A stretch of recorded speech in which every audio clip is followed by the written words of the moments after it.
Halo, ketemu lagi dengan jari-jari dari terapis autisma.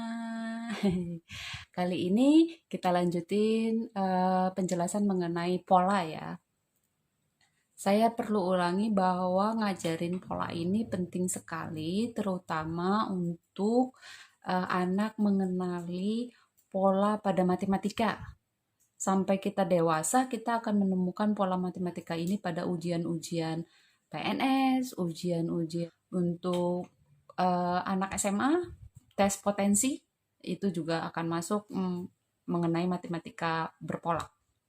Oke, kemarin kan sudah saya kasih gambaran sedikit penggunaan materi ajar ini. Bentuknya sebenarnya bisa macam-macam, bisa kita punya miniatur hewan, kita punya miniatur buah, atau kita punya kancing, punya batu, apapun bentuknya bisa. Tapi usahakan satu bentuk itu mewakili bentuk yang sama. Let's say kita mau menggunakan untuk awalan ya, terutama untuk pertama kali ngajarin, bentuknya ini harus sama semua. Yang putih itu harus sama persis. Karena kalau misalnya yang putih ini ada yang besar, ada yang kecil, itu berarti kan patternnya berbeda lagi. Jadi pastikan bentuk, ukuran, warna itu sama persis supaya tidak membingungkan antara pola, apakah bentuk, apakah warna, atau ukurannya. Oke, ini saya akan memperlihatkan pola ABAB, putih, hitam, putih, hitam, putih, hitam. A, B, A, B. Dan setiap kali kita mau memberikan ke anak, pastikan kita sudah punya dua urutan pengulangan.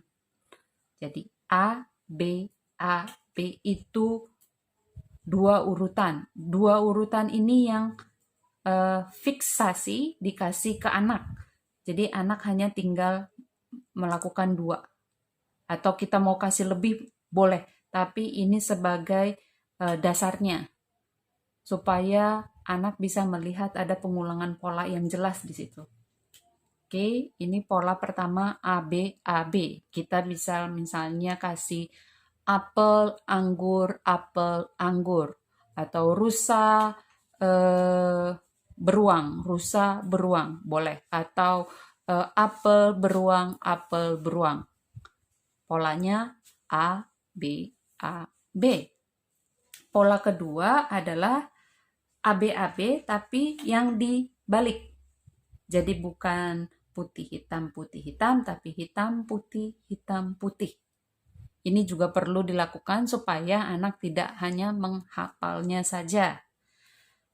Pola ketiga, A, A, B, A, A, B. Jadi kalau kita masuk ke dalam benda mungkin sendok, sendok, garpu.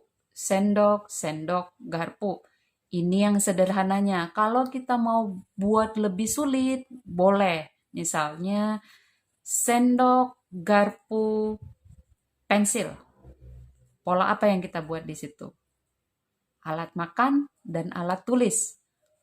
Jadi sendok, garpu, pensil, itu kan baru satu urutan ya. Urutan keduanya piring, mangkok, ballpoint.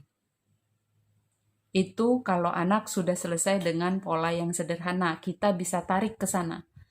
Kita bisa juga tarik ke akademiknya dia. Misalnya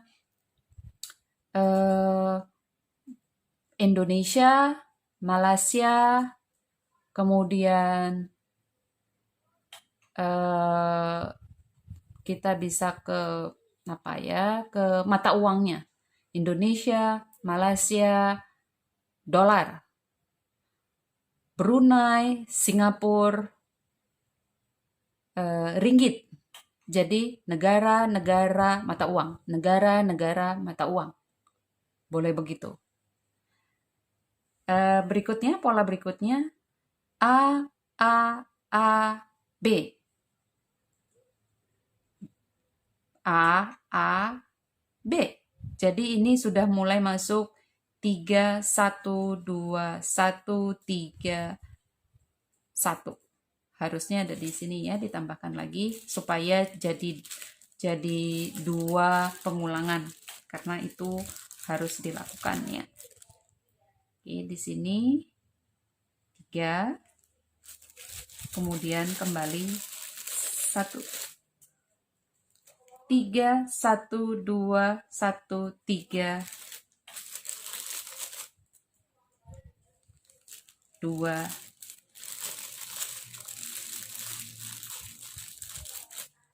1. Oke, nextnya pola berikutnya A, B, B, A, B, B.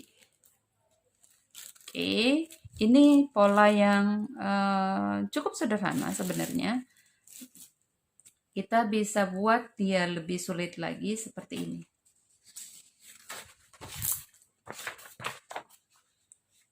Ini sudah hampir mirip dengan pola pada matematika.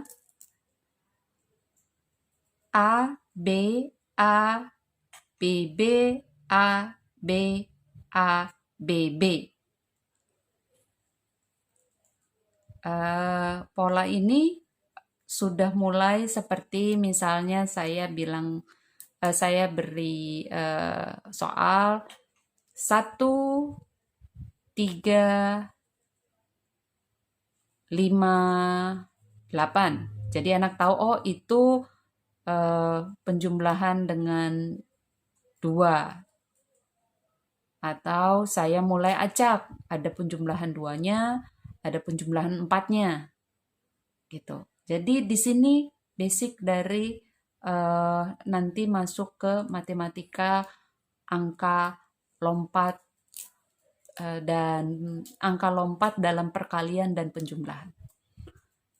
Semoga dipahamin. Bye-bye.